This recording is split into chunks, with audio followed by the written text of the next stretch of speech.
In this particular video, we are going to discuss about different failure modes of safety instrumented function. So in earlier lectures, we have discussed what is safety instrumented function, what is safety instrumented system, and what are the difference between them. If you are still unclear about the safety instrumented function, you first watch that video before proceeding with this one.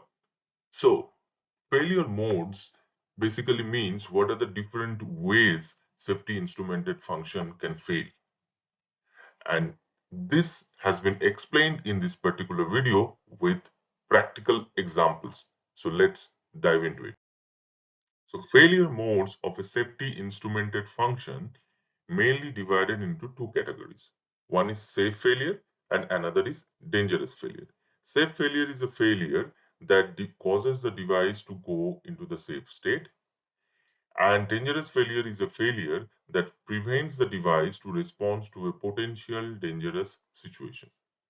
So if you remember what is the definition of safety instrumented function, safety instrumented function, what it basically does, it brings the system to a safe state when there is a demand, right? When there is a situation that requires the system to go into the safe state.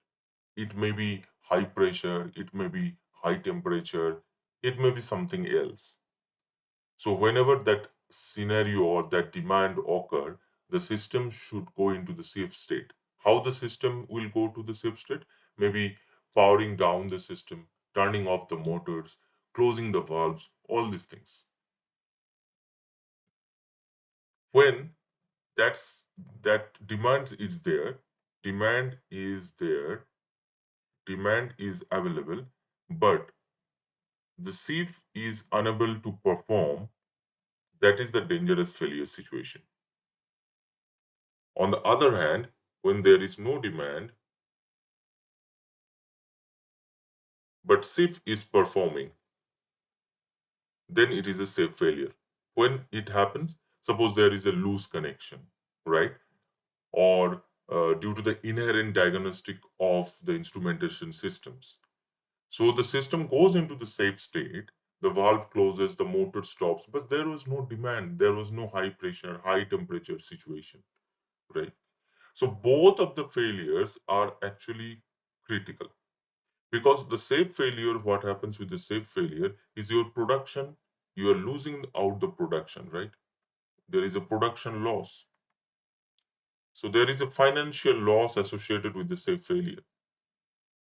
On the other hand, here, dangerous failure, safety is compromised. So from the safety point of view, dangerous failure is more critical, right? That's why when we do the testing of the SIF, we always try to find out the dangerous undetected failures. If you have not understood the difference between the safe failure and dangerous failure till now, don't worry, there are examples that are coming up that will help to understand this. Take an example of a fire heater. Okay, in a fire heater, what happens? There will be some fuel gas that goes into the fire heater and that burns inside it, right? Now, the fuel gas goes to fire heater through a valve, through a on-off valve. For example, this is a on-off valve. Now,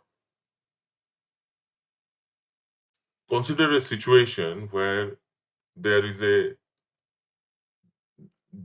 demand, like there is a flame, this flame goes off, or the pressure inside the fire heater goes very high, right?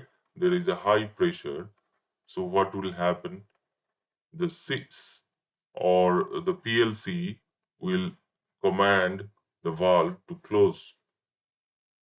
But at that time, the valve stem was stuck, right?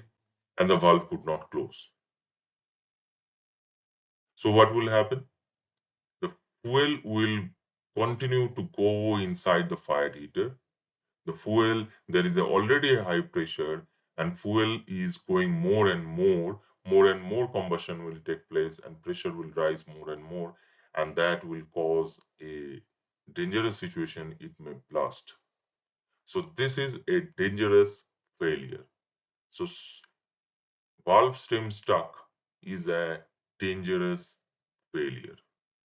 Okay, so this is a dangerous failure. Now look into a safe failure. Suppose same high pressure situation, right? There is a PT and the signal goes to the PLC and it's come back, right? Now there is no actual high pressure in the fired heater, but the PT malfunctioned, or the cable between the pressure transmitter and the PLC is got open, right?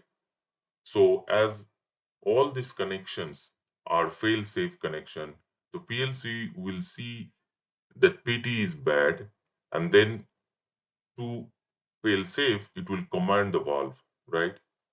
And the valve will get closed. This is a safe failure, right? This is a safe failure. Another example of safe failure can be these are pneumatic valves and these are fail to close valves, right? And when there is no air supply to the valve will also close. So that is also a safe failure. These strips are basically called the spurious strip, or someone calls it nuisance strips, right? So these spurious strips are very harmful if you consider in terms of the production loss, right?